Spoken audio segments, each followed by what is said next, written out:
ராம், என் அன்பு செல்லமே, என் அழகான தங்கமே, உனக்கு ஒரு விஷயம் தெரியுமா? இந்த சாய் சொல்லும் விஷயங்கள் எப்படி இருந்தாலும் உன் வாழ்க்கையை நடக்கும் என்பது ஆம், உனக்கு நன்றாகவே தெரியும். நீயே பலமுறை யோசித்து இருக்கிறாய். ஆனால் சில சமயம் ஒன்று யோசிப்பாய், சாய் சொன்னது நடக்கவே இல்லையே என்று. ஆனால் அதுக்கு ஒரு குறிப்பிட்ட காலம் வந்த பிறகு, அன்று நம் வாக்கு கேட்டோமே, அந்த வாக்கு நடந்திருக்கிறது என்று ஒரு நாள் நீ யோசித்திருப்பாய். அதே போலதான் நான் உனக்கு ஒரு வாக்கு கொடுத்தேன், ஆனால் அது கண்டிப்பாக செய்வேன்.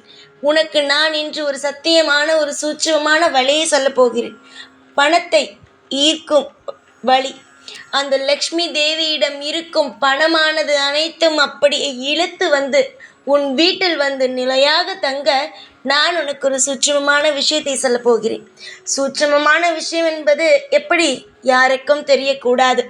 மந்திரங்களாக இருந்தாலும் ஒரு பரிகாரமாக இருந்தாலும் யாருக்கும் தெரியக்கூடாது. முக்கியமாக நீ ஒரு விஷயத்தை தெரிந்து கொள். ஒரு கோவிலுக்கு போகிறாய், ஒரு பரிகாரங்களை செய்கிறாய் என்றால் உன் பக்கத்தில் இருப்பவர்கள், உன்னுடைய தெரிந்தவர்களிடமெல்லாம் சொல்லிவிட்டு செய்யக்கூடாது. குடும்பத்தோடு போய் பரிகாரத்தை செய்துவிட்டு வந்துவிட வேண்டும். அந்த பரிகாரம் செய்வதிலும் சில விஷயங்கள் இருக்கிறது. பரிகாரம் செய்வதற்கு ஒரு கோவிலுக்கு போகிறாய். அந்த கோவிலில் உன் குடும்பத்தில் இருப்பவர்களுக்கு பரிகாரம் செய்கிறாயோ இல்லை உனக்கு பரிகாரம் செய்கிறாயோ, பரிகாரம் செய்துவிட்டு நேரடியாக வீட்டுக்குத்தான் வர வேண்டும். மற்றபடி அந்த ஊரு தான், எனக்கு தெரிந்தவர்கள் வீடு இருக்கிறது, என்னுடைய சொந்தக்காரன் வீடு இருக்கிறது, எனக்கு கூட படித்தவனுடைய வீடு இருக்கிறது என்று அங்கெல்லாம் போகக்கூடாது. அப்படியே போயிட்டு வரும் பொழுது நிச்சயமாகவே சொல்கிறேன், அது உனக்கு பலன் அளிக்காது. ஒரு வெகு தூரத்தில் ஒரு கோவில் இருக்கிறது, அங்கே பரிகாரத்திற்காக போகிறீர்கள் என்றால் பரிகாரம் முடித்தவுடன் நேரடியாக உன் வீட்டுக்குத்தான் வர வேண்டும். அதை மீறி அந்த ஊரில் எனக்கு ஒரு நண்பன் இருக்கிறான், என்னுடைய உறவுகள் இருக்கிறது என்று அங்கு நீ போனாய், ஆனால் நிச்சயமாக அந்த பரிகாரம் உனக்கு வேலை செய்யாது. அது மட்டுமல்லாமல் அவ்வளவு செலவு பண்ணி நீ போகும் விஷயம் வீணாகிவிடும். தங்கமே, இதனால் தான் சிலர் நினைப்பார்கள், பரிகாரம் செய்தேன் ஆனால் பலனளிக்கவில்லை என்று. கோவிலுக்கு போனாயா, நேரடியாக வீட்டுக்குத்தான் வர வேண்டும். உன் கூடவே வந்து கொண்டு இருக்கும் ஒரு கோவிலுக்கு போகிறாய், அங்கு இருக்கும் தெய்வம் உன் பின்னாடியே வரும். அந்த தெய்வத்தை உன்னுடைய வீட்டுக்குத்தான் அழைத்து வர வேண்டும். மற்றவருடைய வீட்டுக்கு அழைத்து விட்டு போவதற்கு நீ அவ்வளவு செலவு பண்ணி அந்த கோவிலுக்கு போகவில்லை, பரிகாரம் செய்யவில்லை. உன் குடும்பம் நன்றாக இருக்க வேண்டும், உன் குடும்பத்தில் இருக்கும் வறுமைகள் நீங்க வேண்டும், தோஷங்கள் நீங்க வேண்டும் என்பதற்காகத்தான் போகிறாய். ஆனால் அதையெல்லாம் விட்டுவிட்டு அங்கு இருக்கும் ஒரு வீட்டுக்கு போனால் எதற்கு போக வேண்டும்? எதற்கு அந்த பரிகாரத்தை செய்ய வேண்டும்? நீயே சொல் பார்க்கலாம். இது சில நேரத்தில் நீ நினைப்பாய், போனேன் ஆனால் நடக்கவில்லை என்று. இது செய்ததினால்தான் அந்த மாதிரியான விஷயங்கள் எல்லாம் உனக்கு பலிக்காமல் போயிருக்கிறது. சில பேரை பார்த்திருக்கிறேன், அது பக்கத்து வீடாக பக்கத்தில் இருக்கும் கோவிலாக இருந்தாலும் சரிதான். நேரடியாக கோவிலுக்கு போனாயா, வீட்டுக்குத்தான் வர வேண்டும்.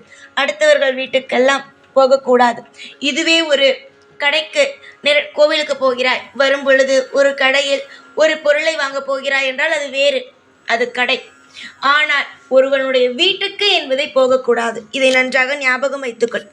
நான் சொல்லும் இப்பொழுது இந்த விஷயம் 2 நாள் தான்.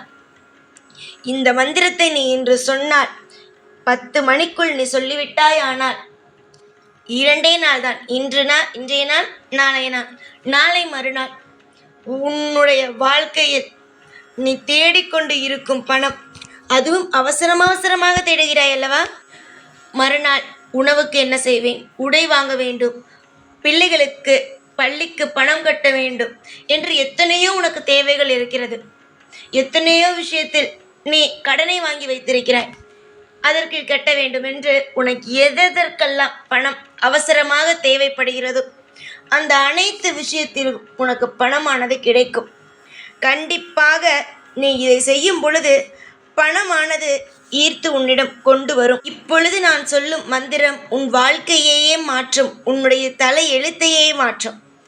பணம் சம்பாதிப்பதற்கும் பணம் பிரச்சனைகளை தீர்ப்பதற்கும் பல மந்திரங்கள் இருந்தாலும் இந்த மந்திரம் உன்னுடைய வாழ்க்கையே மாற்றும்.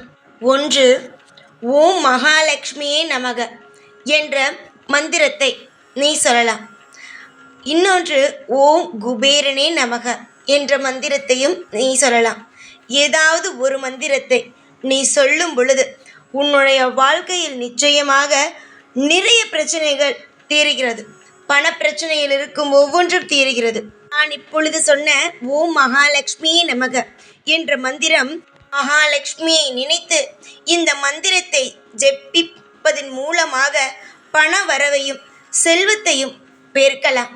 நிச்சயமாக நீ இதெல்லாம் செய்யும் பொழுது கண்டிப்பாகவே சாய்க்கு நன்றி சொல்வாய். சாய் எப்பொழுதும் நேரடியாகத்தான் வந்து பேச வேண்டும் என்பதல்ல, அசரீரியாக கூட உன்னுடைய வாழ்க்கையில் மிகப்பெரிய ஒரு திருப்பத்தை நான் உண்டாக்குவேன். எதிர்பார்க்காத நேரத்தில் அற்புதங்களை நான் உனக்கு கொடுப்பேன். இந்த நாள் இப்பொழுது கேட்கிறாய் என்றால் நல்ல நேரம் ஆரம்பித்து விட்டது என்றுதான் அர்த்தம். எதையுமே எல்லாராலும் கேட்க முடியாது. எத்தனை பெயரால் எல்லா விஷயத்தையும் கேட்க முடியும்? நல்ல நேரம் வந்தவர்களால் மட்டும்தான் எல்லா விஷயத்தையும் கேட்க முடியும். அதை முதலில் நீங்கள் அனைவரும் தெரிந்து கொள்ளுங்கள். உனக்கு நல்ல நேரம் ஆரம்பித்து விட்டது. அதனால்தான் நீ இப்பொழுது இந்த விஷயத்தை கேட்கிறாய், பலனடைய போகிறாய். உன்னுடைய வாழ்க்கையில் நீ பட்ட அனைத்து கஷ்டத்திற்கும் மருந்தாக நான் சொல்லும் இந்த விஷயம் உனக்கு இருக்கும். கண்டிப்பாக பணமே இல்லாமல் துவண்டு கொண்டு இருந்த உன்னுடைய வாழ்க்கையில் நான் உனக்கு உறுதுணையாக இருப்பேன். இன்று மட்டும் அல்ல, உன்னுடைய வாழ்நாள் முழுவதும் நான் என்றுமே உறுதுணையாக இருந்து நீ என்னென்ன செய்யலாம், எந்தெந்த விஷயங்கள் செய்யக்கூடாது என்று உனக்கு சொல்லிக் கொடுத்து கொண்டு உன்னை வாழ வைத்து கொண்டு தான் இருப்பேன்.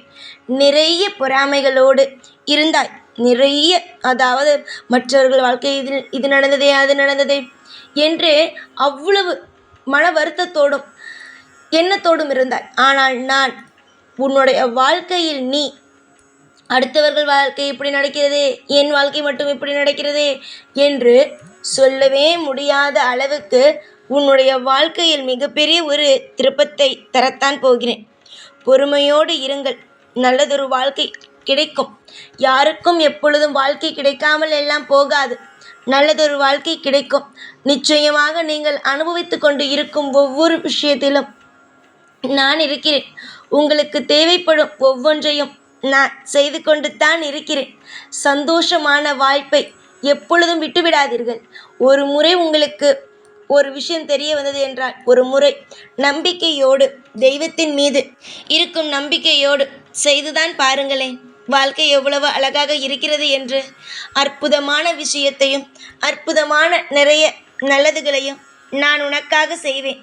போட்டி போட்டுக்கொண்டு உன்னுடைய வாழ்க்கையில் நீ பணத்தை சம்பாதிக்கப் போகிறாய். நிறைய பணம், நிறைய செல்வங்கள், நிறைய வசதி உன் வாழ்க்கையில் வந்து கொட்டும். இனிமேல் வாழ்க்கையில் அனைத்தும் வசந்தங்களே. எதிர்பார்த்த தருணத்தில் நடந்தால் அது மிகப்பெரிய வசந்தம் தானே, மிகப்பெரிய ஒரு விஷயம் தானே. கண்டிப்பாக நீ நினைத்தது உன் வாழ்க்கையில் நடந்து நீ உன்னுடைய வாழ்க்கையிலும் உன்னுடைய குடும்பமும் தலை நிமிர்ந்து வாழத்தான் போகிறீர்கள். அதை நீ வியந்து பார்க்கத்தான் போகிறாய். அன்போடு இருக்கும் உன் குடும்பத்திற்கு இந்த சாய் என்றுமே அன்பாக இருந்து உதவிகளை செய்வேன். எப்பொழுதும் எல்லா நாளும் என் துணைகள் உனக்கு இருந்து கொண்டே இருக்கும். இனிமேல் யாராலும் உனக்கு தொல்லையும் இருக்காது, பணத்தொல்லையும் இருக்காது.